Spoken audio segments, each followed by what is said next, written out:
What's up, guys? It's Coach Grant with First Down Training, and today we're going to be breaking down how to use a rocker step, okay? So we're going to be talking about what you guys can do when you have to run a corner route against outside leverage, off-man coverage, and how this rocker step can be a great move for you to get some separation, okay? So I hope this video gives you guys some value, but also, fellas, like we talked about this morning, are how to improve your route running in 10 days. A 10-day step-by-step schedule is 50% off. So if you want a 50% off route running training program, a specific schedule with the drills you need to do, training techniques to apply to your game to improve your route running, check out that very first link in the description. 50% off sale today only. Hope you guys can take advantage of this. Again, very first link in the description. Hope we get you guys on that. Let's get started with this video. So we're looking at this rocker step corner right here from Amon Ra St.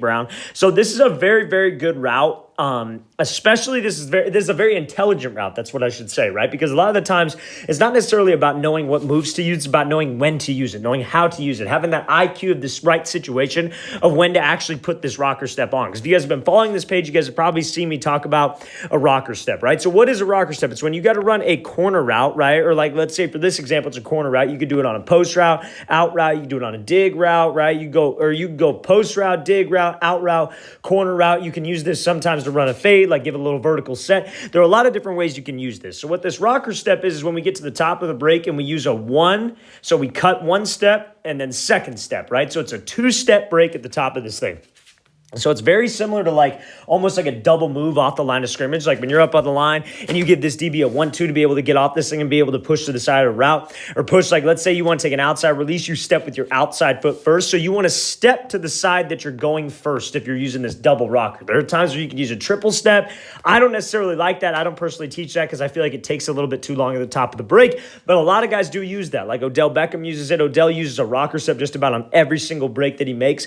So it shows you that this thing works. It's proven to work. And especially when you're in an off-man situation, this thing can work, right? So now, when I have an outside shade DB and I'm running a corner route, outside breaking route, what's important that I get him to do? I obviously want to close the distance with him, right? I want to close the gap, try to step on his toes, because if I can move him off this thing and I can move him back or just get him to sit flat-footed, that's going to allow me to get some space. Now, what's this DB watching an off-man? He should be watching your hips. So when we're an off-man and I got to run this corner route and I attack this leverage, I close the distance, I try to step on his toes, I force him to get out of there, and I make this guy move rather than just, oh, I'm going to come out there half speed, pop my chest up, start to chop my feet. I want to make this guy move. I want to come out fast. I want to get him off this thing, and I want to make him backpedal, right? So if I can make him backpedal and he's watching my hips, he's going to be over anxious to jump this post, right? Because he's outside shade. He knows that he's got a lot of space right here to work. There's a lot of space for me to create some separation, so he'll be over anxious. So I really got to make sure that I sell with my upper half. So I make that first cut. You see how his upper half goes to the outside. Then we throw back to the second cut. You see how much his hips and his shoulders commit to it. He's committing his whole entire upper half because that's where the DB's looking.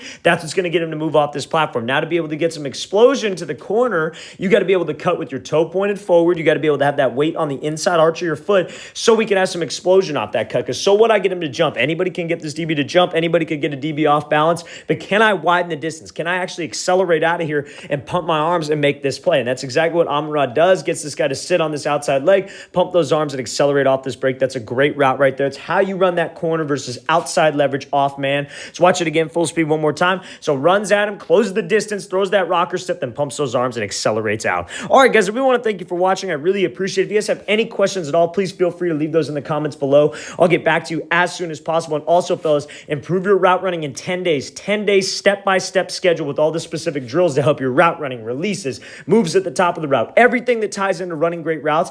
50% off today only, 50% off site sale. Hope we get you guys on that soon. Again, very first link in the description. I'll see you guys next time.